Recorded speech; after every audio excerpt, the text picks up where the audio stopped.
Good morning, class. Our today's topic is what makes India a federal country. What makes India a federal country? संघीय व्यवस्था भारत में. We have earlier seen how small countries like Belgium and Sri Lanka face so many problems of managing diversity. हमने first chapter में देखा भी है पहले कि जो बेल्जियम है और श्रीलंका है उसमें छोटे छोटे देश हैं वो, और उन्होंने अपनी विविधता को कैसे संभालने में बड़ी मुश्किलें का सामना किया है, बहुत ही मुश्किलों का सामना किया है. What about a vast country like India with so many languages, religions and regions. तो जो इतना बड़ा देश है इंडिया, उसमें ये काम करना, बहुत सी भाषाएं हैं यहाँ, बहुत से धर्म हैं और बहुत क्षेत्रों के अलग अलग लोग रहते हैं. तो इसमें उस तरीके का कार्य करना क्या आसान होगा? What are the power sharing arrangements in our country. हमारे देश में सत्ता की साझेदारी की क्या व्यवस्था है? Let us begin with the constitution. चलिए हम संविधान से ही शुरू करते हैं. India had emerged as an independent nation after a painful and bloody partitions. एक बहुत ही दुखद और रक्तपात होने के बाद जो विभाजन हुआ है, विभाजन के समय जो रक्तपात हुआ है, एक दूसरे को काफ़ी लोग मार रहे थे, हिंदू मुस्लिमों के बीच जो लड़ाई मची थी, उसके बाद भारत क्या हुआ? इंडिपेंडेंट हुआ. Soon after independence, several princely states became a part of the country. और इंडिपेंडेंट होने के कुछ समय ही बाद अनेक जो स्वतंत्र रजवाड़े थे वो भारत में क्या हो गए? विलीन हो गए. The constitution declared India as a union of state. और भारतीय संविधान ने भारत को राज्यों का संघ घोषित किया, यूनियन ऑफ स्टेट्स घोषित किया. Although it did not use the word federation, the Indian Union is based on the principles of federalism. इसलिए जो संघ शब्द है वो नहीं आया इसमें, पर जो भारतीय संघ का गठन संघीय शासन व्यवस्था के सिद्धांत पर ही हुआ है. Let us go back to the 7 features of federalism mentioned above. आइए हम ऊपर जो संघीय सिस्टम, जो संघीय व्यवस्था की 7 मेन फीचर्स दिए गए हैं उनके बारे में हम देखते हैं, उनका जिक्र हम करते हैं. We can see that all these features apply to the provisions of the Indian Constitution. हम ये देख सकते हैं कि ये सारी जो बातें हैं वो भारतीय संविधान के विभिन्न प्रावधानों पर लागू होती हैं. The Constitution originally provided for a 2-tier system of government. संविधान में मौलिक रूप से 2 प्रकार की 2 स्तरीय शासन व्यवस्था का प्रावधान किया गया है. द यूनियन गवर्नमेंट और what we call the central government. एक तो यूनियन गवर्नमेंट है, संघ सरकार, जिसे हम सेंट्रल गवर्नमेंट बोलते हैं, representing the union of India and the state government, जो क्या है? पूरे भारतीय संघ का प्रतिनिधित्व करता है. और दूसरा क्या है? स्टेट गवर्नमेंट है. Later, a third tier of federalism was added in the form of panchayat and municipalities. बाद में पंचायत और नगर पालिकाओं के रूप में भी संघीय शासन व्यवस्था का एक तीसरा स्तर भी जोड़ा गया. As in any federation, these different tiers enjoy separate jurisdictions. किसी भी संघीय व्यवस्था की तरह ये भी यहाँ तीनों जो स्तर हैं वो अपने अपने अलग अलग अधिकार क्षेत्र हैं उनके. The Constitution clearly provided a threefold distribution of legislative power between the union government and the state government. जो संविधान है उसमें स्पष्ट रूप से जो सेंट्रल गवर्नमेंट है और जो स्टेट गवर्नमेंट है उनके बीच जो विधायी अधिकार हैं उनको 3 हिस्सों में बांटा गया है. Thus it contains 3 lists. और ये 3 सूचियाँ इस प्रकार से हैं. Union list includes subject of national importance such as defense of the country, foreign affairs, banking, communications and currency. संघ सूची की प्रतिरक्षा में जैसे कि विदेशी मामले, बैंकिंग से जुड़े हुए, संचार और मुद्रा जैसे जो राष्ट्रीय महत्व के विषय हैं वो है। They are included in this list because we need a uniform policy of these matters throughout the country. पूरे देश के लिए इन मामलों में एक तरह की नीतियों की जरूरत है क्योंकि इसी कारण इन विषयों को संघ सूची में डाला गया है। The union government alone can make law relating to the subject mention in the union list. और जो ये विषय हैं इनके बारे में कानून बनाने का अधिकार सिर्फ सेंट्रल गवर्नमेंट को ही है। नेक्स्ट है state list.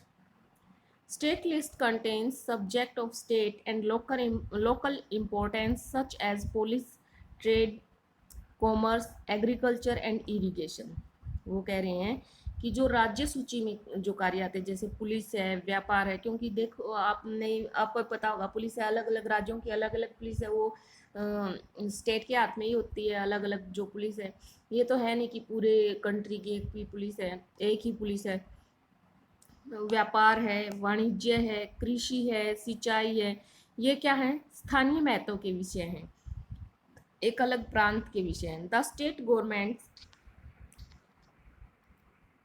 Alone can make law relating to the subject mention in the state list. जो स्टेट लिस्ट में दिए गए हैं सब्जेक्ट उनके लिए स्टेट गवर्नमेंट खुद बिना सेंट्रल गवर्नमेंट से पूछे अपना कानून बना सकती है उनके लिए।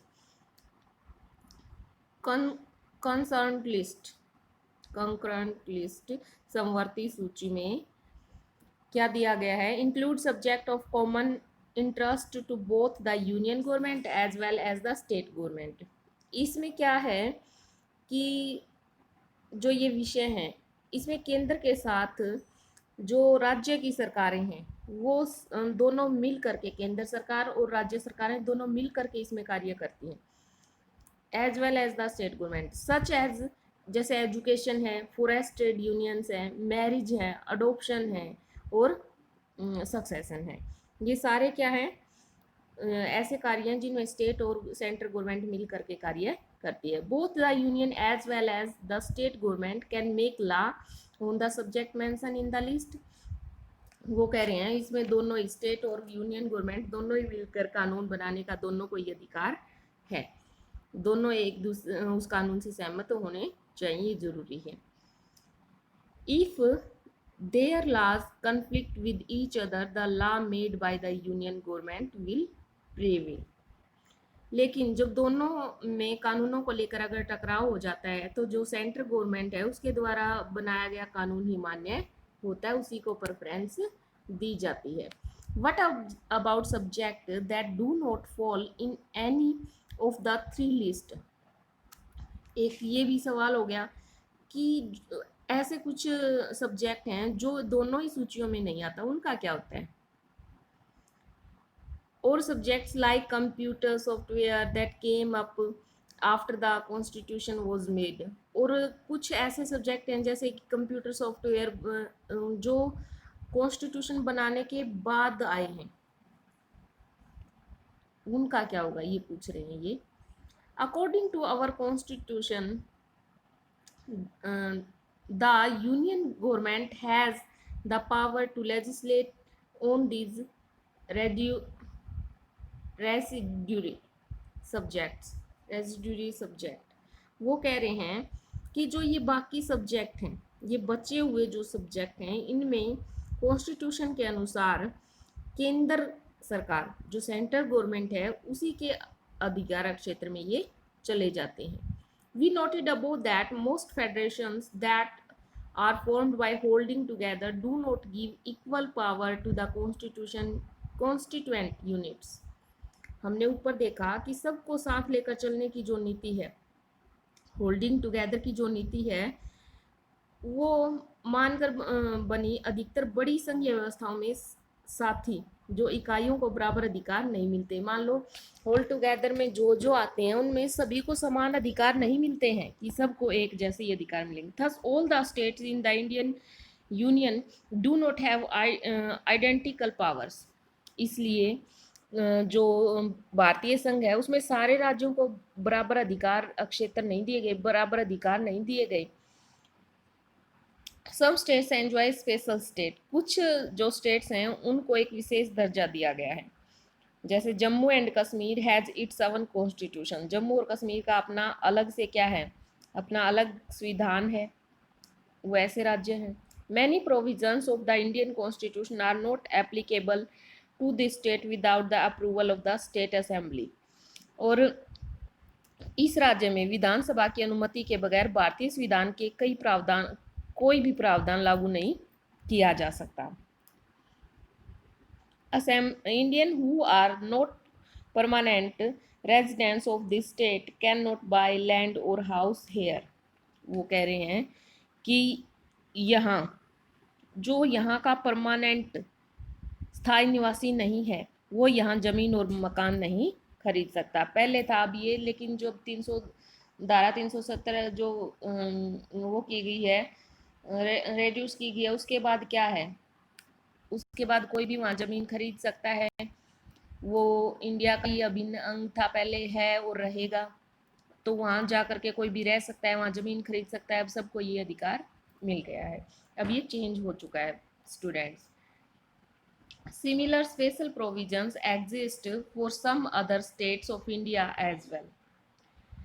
असल में भारत के कुछ अन्य प्रदेशों के लिए भी कुछ ऐसे ही विशेष जो स्पेशल प्रोविजंस हैं, विशेष प्रावधान है, वो दिए गए हैं।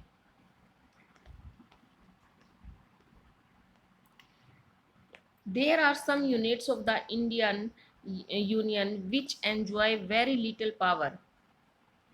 भारतीय संघ के कई इकाइयों को बहुत ही कम अधिकार दिए गए हैं। These are areas which are too small to become an independent state।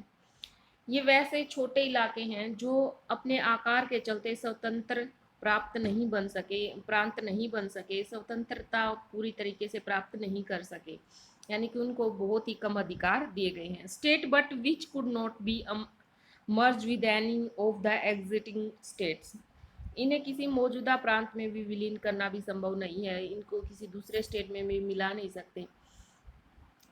These areas like Chandigarh और लक्षद्वीप और the capital city of Delhi, ये ऐसे इलाके जैसे चंडीगढ़ है, लक्षद्वीप है और जो कैपिटल है दिल्ली, जो हमारे इंडिया की कैपिटल है Delhi, are called union territories, और उनको क्या बोला जाता है, केंद्र शासित प्रदेश, यूनियन टेरिटरीज बोला जाता है। These territories do not have the power of a state, इन क्षेत्रों के पास ना तो अपना अलग राज्य, यानी कि भाई हम पूर्ण राज्य का अधिकार भी नहीं है इनको। The central government has special power in the running these areas, और सेंट्रल गवर्नमेंट के पास विशेष अधिकार हैं इनको चलाने के लिए, इनका शासन चलाने के लिए। This sharing of power between the union government and the state government is basic to the structure of the constitution। जो कि सेंट्रल गवर्नमेंट है और जो स्टेट गवर्नमेंट है उनके बीच सत्ता का जो ये बंटवारा है हमारे संविधान की बुनियादी बात है ये।